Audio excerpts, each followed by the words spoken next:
अस्सलाम वालेकुम नाजरीन, आज के व्लॉग में हम सबसे पहले बात करेंगे पासपोर्ट की, जो कि नोमैड कैपिटलिस्ट की तरफ से एक फहरिस्त जारी हुई है दुनिया के ताकतवर तरीन से कमज़ोर तरीन पासपोर्ट की।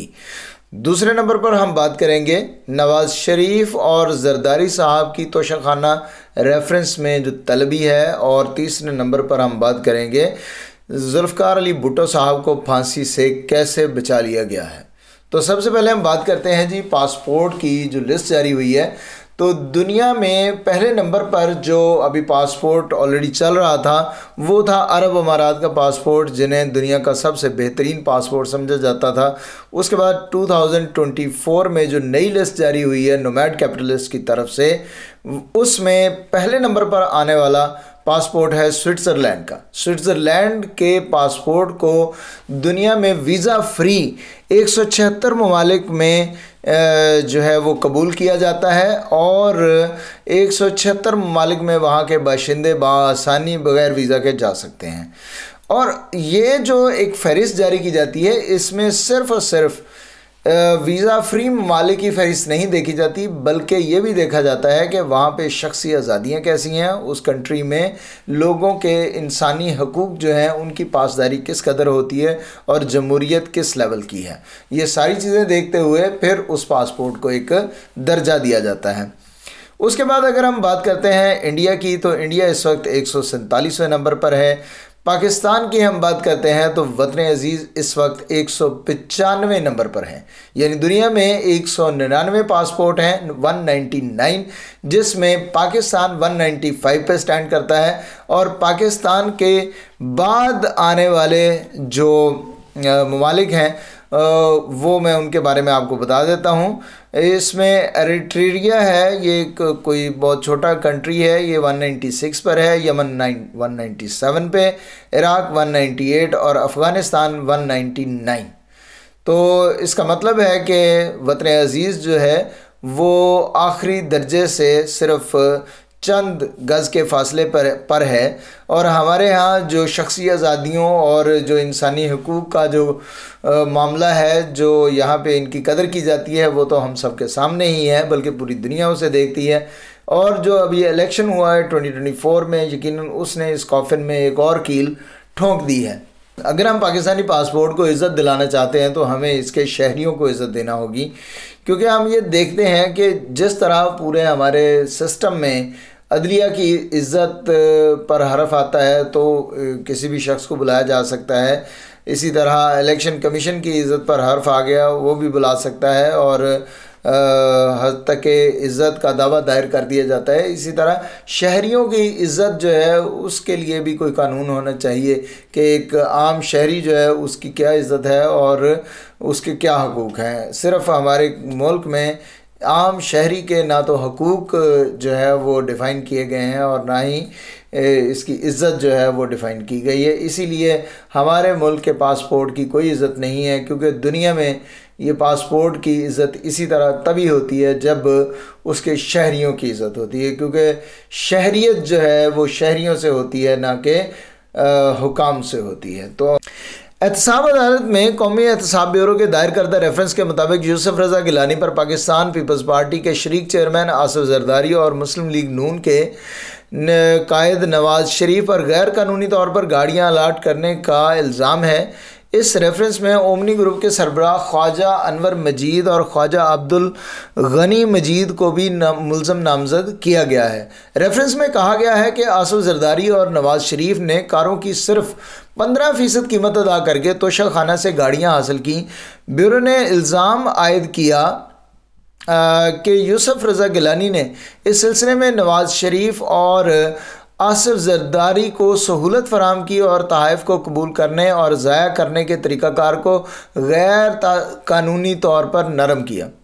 रेफरेंस में कहा गया है कि आसिफ जरदारी ने सितंबर और अक्टूबर 2008 में मुत्तहिदा अरब अमारात से मुसल्लह गाड़ियाँ BMW 750 ली मॉडल 2005, लेकर जीप मॉडल 2007 और लीबिया से BMW 760 ली मॉडल 2008। मज़कूरा रेफरेंस के मुताबिक वो फौरी तौर पर इसकी इतला देने और काबीना डिवीज़न के तोशाखाना में जमा करवाने के पाबंद थे, लेकिन ना तो गाड़ियाँ तोशाखाना डिवीज़न में जमा करवाई गई और ना ही इनके बारे में कोई इतला दी गई। ये तमाम तर ख़बर जो है ये मैं आपको एहतसाब अदालत में जो रेफरेंस दायर किया गया है ये उसी के हवाले से और उसी को पढ़कर मैं आपको सुना रहा हूँ। नैब रेफरेंस में इल्ज़ाम लगाया गया कि साल 2008 में नवाज़ शरीफ के पास कोई सरकारी ओहदा नहीं था। इसके बावजूद अप्रैल दिसंबर 2008 में उन्होंने वक्त के वज़ीर आज़म यूसुफ रज़ा गिलानी को कोई दरख्वास्त दिए बगैर अपने फ़ायदे के लिए काबीना डिवीज़न के तहत तरीक़ाकार में बेईमानी और गैर कानूनी तौर पर नरमी हासिल की। रेफरेंस के मुताबिक ख्वाजा अनवर मजीद ने MS Ansari sugar mills limited के अकाउंट्स इस्तेमाल करते हुए आवारी टावर के नेशनल बैंक के एक अकाउंट से 92 लाख रुपए आसिफ जरदारी के अकाउंट में मुंतकिल किए। इसके अलावा उन्होंने एक अकाउंट के ज़रिए आसिफ जरदारी की जानिब से 1,11,17,000 रुपए की अदायगी की और मुलज़िम ने अपनी गैर कानूनी स्कीम के सिलसिले में आसिफ जरदारी के नाजायज़ के ओहदे से नाजायज़ फ़ायदे उठाए। तो ये रेफरेंसेस हैं जी, और इसमें अब तफ्तीशी को बुला लिया गया है, उसको नोटिस जारी कर दिया गया है अदालत की तरफ से, और यकीनन आइंदा आने वाले दिनों में आप देखेंगे कि इससे नवाज़ शरीफ साहब और जरदारी साहब बाइज़्ज़त बरी हो जाएंगे। आखिरी ख़बर आपके साथ शेयर करते हैं जी कि जुल्फ़कार अली भुट्टो साहब का जो केस है वो उस पर राय दी गई है।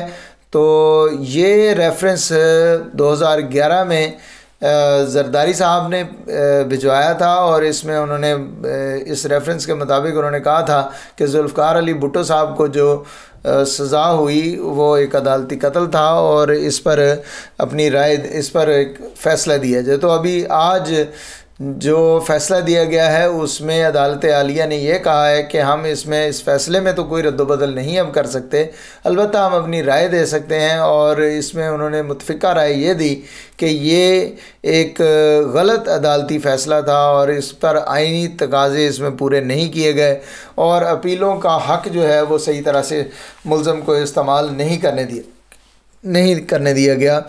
तो हम आज 2024 में जब बैठे हुए हैं तो एक सियासी जमात से उसका निशान ले लिया जाता है, उसको इलेक्शन लड़ने में हर तरह से उस पर रुकावटें पैदा की जाती हैं।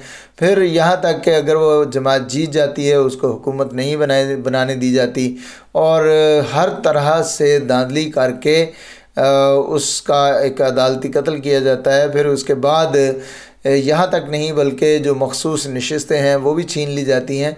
तो ये सारे जो इक़दामात होते हैं, इन सारे इक़दामात में हमें क्या नज़र आता है कि हम आज के से 50 साल बाद जाके फिर हम एक दफ़ा जो है वो देखेंगे कि एक नई अदालत खुली और उस अदालत ने 2024 और 23 में किए गए तमाम तर इक़दामात जो हैं उनको कलअदम करार दिया और उसने कहा कि ये बहुत गलत हुआ। तो अगर 2024 में होने वाले जो भी इक़दामात हैं उनको 2060 में या 70 में कलअदम करार दे भी दिया गया तो उससे क्या फ़र्क पड़ेगा। हम ये तो कह देते हैं कि हमें तारीख़ से सीखना चाहिए, हमें जो गलतियां हुई उनको नहीं दोहराना चाहिए, तो लेकिन हम ये नहीं समझते कि हम ये गलतियां दोहरा रहे हैं।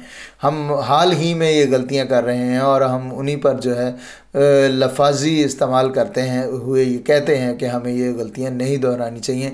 नाजरीन, आज का प्रोग्राम इतना ही था। उम्मीद है आपको हमारी बातें पसंद आएंगी। अगर हमारी बात पसंद आए इसे दूसरों तक पहुंचाएं, इसे फैलाएं और हमारे चैनल को सब्सक्राइब कीजिए, हमें फॉलो कीजिए। Thank you. अस्सलाम वालेकुम।